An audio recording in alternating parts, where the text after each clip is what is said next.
अगर आप कोई बिज़नेस करना चाहते हो और बिज़नेस कह लीजिए या कोई दुकानदारी करना चाहते हो, तो दुकानदारी के लिए आपका कुल खर्चा कितना आना है।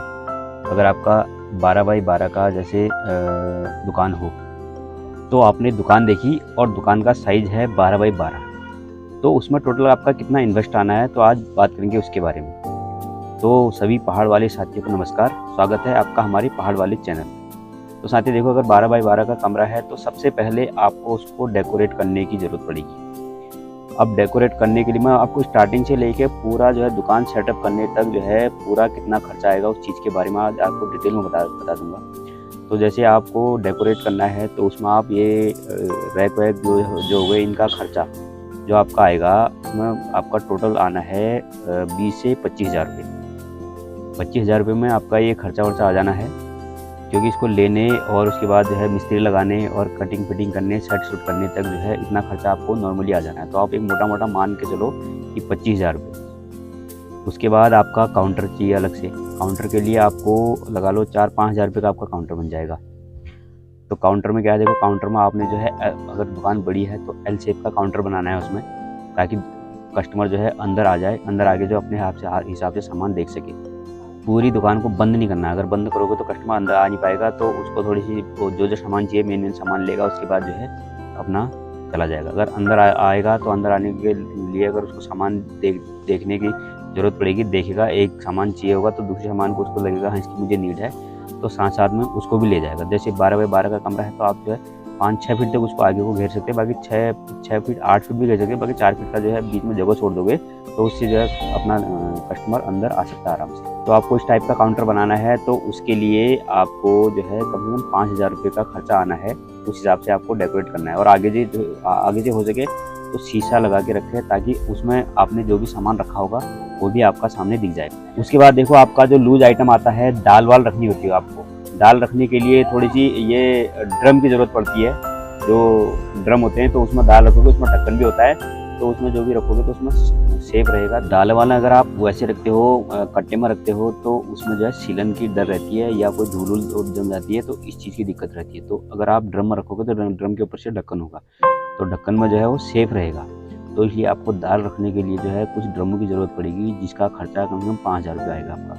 और एक चीज़ और बता दूं, देखो एक उसको जो है जैसे दाल में कोई एक दवा आती है, वो डॉक्टर के वहाँ ये मेडिकल स्टोर पे जाओगे तो आप पूछोगे कि उसमें रखने वाला ये दवा का पुड़िया दे दो करके, पुड़िया देते हैं छोटे छोटे, तो आप उसमें हर दाल में उसको रख दोगे तो उसमें कीड़ा लगने की कोई संभावना नहीं होती है, कीड़ा नहीं लगता उसके बाद। जैसे आपकी दाल निकलती है तो उसमें आपने उसको साइड करना है, उसके बाद फिर नई दाल डालनी है तो उसी को उसमें डाल देनी है। कम से कम वो 1.5 साल आराम से चल जाता है एक बार का आपको जो लिया हुआ दवा, जिसे आपके कीड़े से जो है कीड़ा नहीं लगेगा जिससे। वरना क्या होता है, दालों में ज़्यादातर दालें जैसे चने की दाल हो गई और ये अरहर दाल हो गई, मलका दाल हो गई, तो इनमें क्या है घुन सा लग जाता है, तो ये चीज़ है। तो इसमें आपका 5 हज़ार रुपये खर्चा आ जाना है। देखो अब इसके बाद अब क्या होगा, आपका रैक तैयार हो गया है और आपने दाल रखने के लिए ड्रम हो गए, ड्रम ले लिए।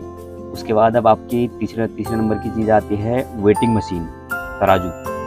वो जो है आपका खास है, अगर उसके काम नहीं चलना है, इसलिए वो रखना ज़रूरी है। वो आपका जो है 2-2.5 हज़ार रुपये में आराम से आ जाता है, ठीक ठाक कंपनी का 2.5 हज़ार रुपये में आ जाता है। अब उसमें अलग अलग आते हैं 10 किलो, 20 किलो, 30 किलो, और मैं आपको सजेस्ट करूँगा ज़्यादातर जहाँ तक हो अपने डिमांड के हिसाब से लेना। और आपकी वेटिंग मशीन में जो एक प्लेट उसकी बनती है, वो जो है जितने केजी की होगी उस हिसाब से आपके जो है एनुअली जो है साल में टैक्स लगता है। ये मैं सारे आपको एक एक चीज़ अपने अनुभव के हिसाब से बता रहा हूँ, इसलिए आपको इन चीज़ों को ध्यान से सुनना है।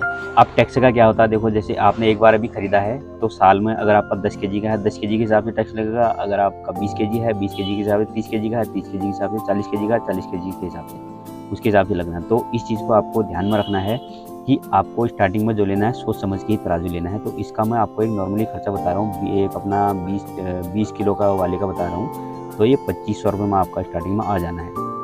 अब तराजू का भी हो गया। उसके बाद अगली चीज़ आती है आपकी, देखो फ्रिज में आप स्टैंड फ्रिज से मैं आपको सजेस्ट करूँगा कि स्टैंड फ्रिज से अच्छा होगा डीप फ्रिज। आप डीप फ्रिज ले लोगे, 300 लीटर का ले लो अभी फ़िलहाल के लिए, तो 300 लीटर में क्या काफ़ी अच्छा स्पेस होता है। दूसरा क्या होता है, ये कूलिंग भी बड़े अच्छी तरीके से करता है। इसमें कई कंपनियों के डीप फ्रिज आते हैं, तो आपको जो है जो आपको अच्छा लगे उसको ले लो आप। उसमें जो है उसमें जगह भी ज़्यादा होती है, कूलिंग भी जल्दी होती है। और क्या कहते हैं, कोल्ड ड्रिंक वोल्डिंग आप रख रहे हो तो तुरंत रखा आपने 10-15 मिनट में जो है कूल करके आपको दे देता है। तो ये काफ़ी अच्छा है और जगह भी रहती है इसमें। स्टैंड फ्रिज में थोड़ी सी दिक्कत होती है, सामान कम आता है और इसमें जो है आपका सामान ज़्यादा आ जाता है। आपका इसमें दूध, दही, पनीर और कोल्ड ड्रिंक है, फ्रूटी जितने प्रकार के भी हैं सारे इसमें आ जाने हैं। इसलिए मैं आपको सजेस्ट यही करूँगा कि आपको जो है डीप फ्रीज रखना चाहिए अपनी दुकान के लिए, अगर आपने नई दुकान शुरू करी है। तो इसका आपको खर्चा जो आना है तो 25,000 रुपये के आसपास का खर्चा आना है। मिनिमम 25,000 रुपये में आपका 300 लीटर का अच्छा खासा डीप फ्रीज आ जाएगा, क्योंकि मैंने ले रखा है, मेरे पास गोदरेज का है और वो मैंने 25,000 रुपये में मेरे पास यहाँ तक पहुँचा हुआ है। तो इसलिए आपको मैं बता रहा हूँ कि आप गोदरेज का लोगे तो 25,000 रुपये में आपके पास पहुँच जाएगा। तो ये फ्रिज आप रख लेना, ये काफ़ी अच्छा रहेगा, इसमें स्पेस ज़्यादा रहेगा इसलिए। अब डीप फ्रिज के अलावा ये भी आपके पास आ गया। इसके बाद आता है दुकान का सारा सामान। सारे सामान में सारे ही हो गए, देखो टॉफ़ी हो गए, बिस्कुट हो गए, चिप्स हो गए, कुरकुरे हो गए और बाकी जितना भी आइटम है।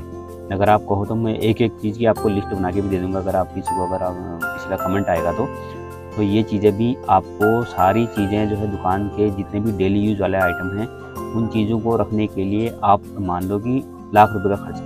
लाख रुपए में आपका जो है डेली यूज़ वाले किराना स्टोर, परचून और जनरल स्टोर के सारे सामान आपके आ जाने हैं। अगर आपको कुछ ऐसी चीज़ में क्या क्या रखूँ, क्या क्या ना रखूँ करके अगर दिक्कत आती है तो आप मुझे कमेंट करें, मैं आपको इस चीज़ का पूरा एक हिसाब बना के, एक लिस्ट बना के दे दूँगा, ताकि आपको दिक्कत ना आए। वैसे आप उस हिसाब से अपना सामान खरीद लेना। तो इसका खर्चा आपका टोटल जो है लाख रुपए में आपका सारा सामान आ जाना। उसके बाद आता है जी कॉस्मेटिक का आइटम। देखो कॉस्मेटिक का आइटम ऐसा है, इसमें मार्जिन अच्छा होता है। ये जो है इसमें ये लगा लो 50% तक जो है मार्जिन होता है, डबल तक का मार्जिन होता है। तो ये आपको इसमें कॉस्मेटिक का सामान कम से कम 10,000 रुपये का कॉस्मेटिक का सामान रखना है। उसके बाद आता है अगला बेकरी का आइटम। देखो बेकरी का आइटम में भी काफ़ी अच्छा मार्जिन है, इसमें भी ठीक ठाक मार्जिन है, तो इसको भी आपको रखना पड़ेगा। जितने नमकीन हो गए, जितने भी हो गए बेकरी के आइटम में जितना भी आता है वो सामान भी रखना है। ये भी आपको 10,000 रुपये में ये सामान भी आ जाता है आपका। इसके बाद आपने जो है ये सारा सामान रखा, आपने रैक बनाए, आपने काउंटर बनाया और उसके बाद आपने जो है ये वेटिंग मशीन रखी, उसके बाद डीप फ्रीज रखी और उसके बाद सारा सामान रखा। इसके अलावा भी कुछ और होता है। देखो अगर आप दुकान पे बैठे हैं, आपको दिन भर बैठना ही है, सुबह से लेकर शाम तक बैठना ही है, तो क्यों ना कुछ और एक्स्ट्रा सामान रखा जाए इसमें। देखो मैं आपको एक सजेस्ट करूँगा, एक जो है प्रिंटर मशीन। प्रिंटर क्या हो, कोई आता आधार कार्ड के लिए फोटोकॉपी करने के लिए वाली मशीन हो गई। तो कोई भी आइटम आता है उनका फोटोकॉपी करने के लिए, आपके दुकान के हिसाब से, आपके एरिया के हिसाब से, अगर आपका दुकान सही जगह पर है, आपको ये चीज़ भी मैं आपको सजेस्ट करूँगा कि ये आपको रखनी चाहिए। फोटोकॉपी वाली मशीन जो है एक बार आप ले लो, ये भी जो है हमेशा आपके काम आने वाली चीज़ें हैं। तो ये भी काफ़ी ठीक ठाक जो है फ़ायदा आपको दी जाती है। तो इसका खर्चा आपका आएगा कम से कम 8,000 रुपये। 8,000 रुपये में आपको ठीक ठाक प्रिंटर मशीन आ जानी है और फोटोकॉपी करने के लिए काफ़ी अच्छी रहती है ये। तो ये भी आपको, अगर आप दुकान पे बैठे हो तो ये चीज़ आपको रखनी चाहिए, तो ये आपके पास होनी चाहिए। तो ये सब जब सारी चीज़ें जोड़ी तो इसमें जो है टोटल ये आया 1,90,500 रुपये। इसके बाद आपको ये क्या नाम है, अपनी चेयर हो गई और बाकी डीप फ्रीज लिया तो उसके लिए कोल्ड ड्रिंक हो गए और दूध हो गया, दही हो गया, पनीर हो गया, मक्खन हो गया। इन चीज़ों के लिए आपको जो है 9,500 रुपये का खर्चा आना है। तो ये जब सारा आइटम मिलाया तो ये हुआ 2 लाख रुपये। उसके बाद आता है, देखो अगर आप दुकानदारी कर रहे हो तो आपके पास सारा सामान है, तो आप उसके बाद फंसता है उधार। देखो बगैर उधार का तो कुछ होना ही नहीं है, बगैर उधार की आपकी दुकानदारी भी नहीं चल सकती है। इसलिए उधारी जो है आपको सोच समझ के देना है, अपने हिसाब से देना है।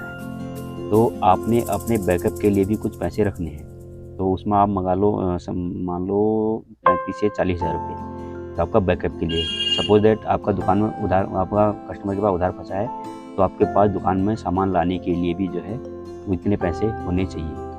अगर आपके पास बैकअप नहीं है और आपने कस्टमर को उधार दिया और वो पैसा वहाँ फंस गया, तो आपकी दुकान जो है खाली हो जाएगी। और अगर आपके पास बैकअप रहेगा तो आपने वहाँ उसको उधार तो दिया, लेकिन आप जो है आपके पास बैकअप का पैसा है उसे आप नया सामान मंगा के अपनी दुकान भर सकते हो। देखो कस्टमर के पास जो पैसा है वो कब आएगा उसका कोई भरोसा नहीं। आज भी आ सकता है, कल भी आ सकता है, महीने में भी आ सकता है, 6 महीने में भी आ सकता है, साल भर भी लग सकता है। इस चीज़ के लिए आपको सोचना होगा कि आपको किस हिसाब से उधार देना है और किसको देना है और कौन देने वाला है, कौन नहीं देने वाला है। इस चीज़ को आपको पहचानना पड़ेगा। तो इन सारी चीज़ों को लगा के आपका टोटल खर्चा बैठता है 2,40,000 रुपये। तो इतने में अगर आपके पास इतना है तो आप ठीक ठाक दुकानदारी कर सकते हैं। अदरवाइज़ हमने बता भी रखा कि आप 20-25 हज़ार से भी दुकानदारी शुरू कर सकते हैं, लेकिन वो जो दुकानदारी आप करेंगे उसमें आपका खाली टाइम पास होना है, बचत कुछ नहीं होनी है। क्योंकि दुकान का किराया हो गया, आपका आने जाने का खर्चा हो गया, आपका खर्चा हो गया, आपका घर का खर्चा हो गया, सब कुछ जब इसमें मिलाओगे तो आपका जो है ठीक-ठाक खर्चा बैठना है। तो इसलिए आप जो है 20-25 हज़ार रुपये में दुकानदारी शुरू तो कर सकते हैं, बट ठीक-ठाक अर्निंग नहीं कर सकते। अगर आपको ठीक-ठाक अर्निंग करनी है और टाइम पास नहीं करना है, तो आपको जो है आपके पास 2,40,000 रुपये के आसपास आपका बैकअप होना चाहिए। ये मेरा जो है पर्सनली अनुभव है, जो मैं आपको शेयर कर रहा हूँ। वरना 20-25 हज़ार रुपये में क्या होगा, ना आपका मेल बन पाएगा, ना आपके पास सामान पूरा रहेगा, ना कस्टमर आपके पास एक बार आएगा, 2 बार आएगा, उसे सामान अगर नहीं मिलेगा और तीसरी बार से वहाँ आना बंद कर देगा, बोलेगा कि यार इनके पास तो सामान नहीं मिला। तो आपका खाली टाइम पास होना है और धीरे करके आने वाली टाइम पे आपको जो है दुकान बंद करनी पड़ सकती है, या फिर आपको बढ़ाना पड़ेगा धीरे करके। और अगर आप ठीक-ठाक जो है लेवल पे आना चाहते हो, तो आपको कम से कम 2-2.5 लाख रुपए का खर्चा करके तब जो है आप ठीक-ठाक पैसा अर्निंग कर सकते हैं। तो करा भी है तो आप धीरे करके साल 2 साल में अगर 2-2.5 लाख के आसपास का सामान के हिसाब से ले आते हो, तो वो आपका ठीक-ठाक अच्छी खासी अर्निंग हो जानी है। तो साथियों, उम्मीद करते हैं आपको ये इन्फॉर्मेशन अच्छी लगी होगी। अगर आप हमारे चैनल पर नए हो तो आप हमारे चैनल को सब्सक्राइब कर दें और बेल आइकन भी दबा दें, ताकि जब भी हम ऐसे वीडियो डालें तो उसकी आपको नोटिफिकेशन तुरंत मिल जाए। तो फिर मिलते हैं आपको एक नई वीडियो के साथ। तब तक के लिए धन्यवाद, नमस्कार।